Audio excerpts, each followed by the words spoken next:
This is an ABC News special report.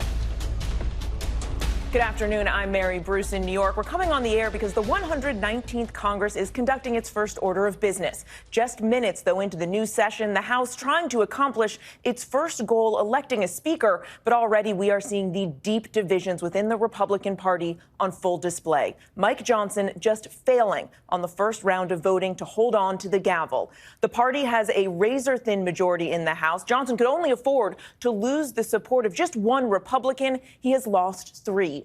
This, of course, comes despite President-elect Donald Trump's vocal support and endorsement of Speaker Johnson. Now, heading into today's vote, Johnson had been sounding confident, hoping to avoid the marathon vote that plagued his predecessor, former Speaker Kevin McCarthy. It took him 15 rounds to secure the Speaker's gavel, a process that dragged out over 4 days. And now Johnson, it appears, is heading for a second round. The stakes here are high. Without a speaker, the business of Congress comes to a screeching halt, unable to even certify Donald Trump's victory, a vote that is supposed to happen on Monday and something the president-elect is no doubt keenly aware of. I want to get straight to ABC's Jay O'Brien on Capitol Hill. And Jay, heading in to this first round of voting, you caught up with the speaker, and he actually was downplaying any loss on this first round. Let's take a listen.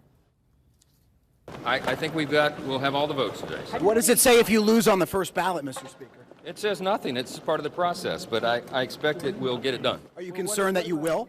The speaker there telling you this is part of the process, insisting this is basically democracy in action. But, Jay, there is no doubt now that these members on the far right are intent on sending the speaker a message. That's exactly right, Mary, and this is exactly what Mike Johnson did not want to happen, what he said he hoped would not happen. He thought he had this on the first ballot. He and his team were projecting confidence after days and weeks of discussions with those 17 or so Republican holdout votes. And even at the end of all of that, Mike Johnson getting 3 no votes. We always knew that one of those no votes, Congressman Thomas Massie, was always going to vote against Mike Johnson, but it was up in the air as to what everyone else would do. 2 others joining Massie, though, Ralph Norman of South Carolina and Keith Self, both of them voting for someone other than Mike Johnson, which puts Mike Johnson in a position where he's got those 3 no votes at this hour. Mike Johnson was able to flip at least 15 of those undecided votes who had publicly not come out and said whether they would support him one way or the other. He did that in part by announcing a slate of policy positions before the vote. He said he wanted to tackle government spending. He said he wanted to reduce the size of government, even go after what he says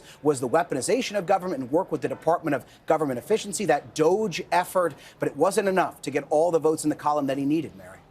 And, Jay, Republicans will now presumably be huddling, coming up with a path forward. I want to take that question to ABC contributing correspondent Rachel Bade, Politico Capitol Bureau chief and senior Washington columnist. And, Rachel, not only are Republicans trying to figure out what comes next, but also Donald Trump. This was a big test for him as well. We know he came out and endorsed Speaker Johnson, was even working the phones on his behalf. You've been in touch with the Trump team. What are you hearing? Yeah, look, Mary, obviously they're disappointed, Donald Trump and Speaker Johnson and his allies, that he didn't get there on the first round. However, I am hearing confidence that they think they're going to get there today at some point. There's sort of this belief that Speaker Johnson is the only one who can do it. That's what one Trump insider told me last night. The thinking that, you know, in terms of moving forward with an agenda, he's the only one who can get the number of votes to actually get the gavel. So look, Donald Trump, he has a lot of political capital on the line. He doesn't want to look like he's losing sway with his party. And because of that, he's actually going to be working the phones to make sure Johnson can actually get the votes. But it's more than a political issue, Mary. It's also a practical one when it comes to his legislative agenda. He wants to be certified. He wants the Electoral College to certify him on the 6th. That cannot happen in a couple of days if there's no speaker. He cannot be sort of sworn in to be president again unless there's a speaker. And realistically, Republicans cannot begin working on their agenda and passing bills like this big border bill that Donald Trump wants them to move within a month of him taking the oath of office. They can't do that if they're fighting. So there is this belief behind the scenes right now that they're going to get there, that these conservatives wanted to sort of make a point and show that they're willing to stand up to the speaker and to the president. But frankly, 3 is a pretty small number, and they think they can pick off those holdouts and get Johnson the gavel once again, Mary. So the Trump team expressing confidence, but they do practically have to get at least 2 of these Republicans to get on board with Speaker Johnson. Let's bring that question to ABC's chief Washington correspondent, Jonathan Karl, because, John, Speaker Johnson all along has made it clear that he is not going to be making any backroom deals. We saw that backfire with Kevin McCarthy 2 years ago. So how is he going to get these 2 Republicans, Ralph Norman of South Carolina and Keith Self of Texas, to fall in line? 2 words, Mary: Donald Trump. This is all about Donald Trump. And look, it is a setback, at least in the moment, for Trump and for Johnson, perhaps even an embarrassing setback. Donald Trump was directly involved, far more directly involved than he was at the start of the Kevin McCarthy battle in supporting Johnson. Trump's message to the Republican holdouts is, don't mess with my inauguration. Don't mess with my agenda. Mike Johnson is the guy, the only person that realistically has a chance to be elected speaker. We need to get through this for the very reason you just heard Rachel Bade mention, which is Congress can't do anything else until the Speaker of the House is elected. No work on a Trump agenda. No certification of Trump's election victory, which is supposed to happen on Monday, January 6th. So, look, Donald Trump was directly involved. He clearly had a big impact on this vote.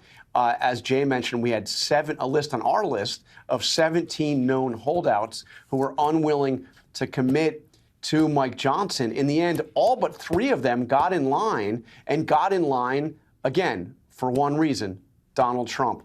Now the question is, how do they turn the screws in to get at least 2 of the 3 remaining holdouts to get in line? I suspect they will.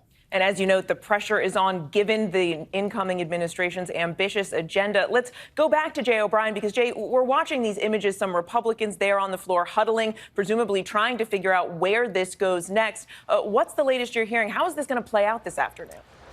Well, right now, they haven't closed out this vote yet, Mary. When they close out the vote, the results become official. So they could leave this vote open and hope that those 2 Republican holdout votes that Mike Johnson would need to flip to become the Speaker of the House would ultimately change their minds. They could still do that in the procedures of the House, or they could announce a second ballot. Unclear exactly where they're going to go. Also, when John talks about turning the screws to some of these holdout votes, we just saw Mike Johnson walk off the floor with one of those no votes at this hour. Keith Self. They just walked into a room off of the floor, presumably to try to flip Keith Self's vote from no on Johnson, Self voted for someone else, to yes. And you see there some of the images we've seen of Mike Johnson wheeling and dealing on the floor at this hour, trying to flip some of these votes. Now, Mike Johnson has made it clear to me. He says he is not going to bargain for this job. He's not going to make concessions for this job, the kind that Kevin McCarthy had to make 2 years ago in order to become the Speaker of the House. And many of those concessions, of course, ultimately became McCarthy's undoing when he was ousted after just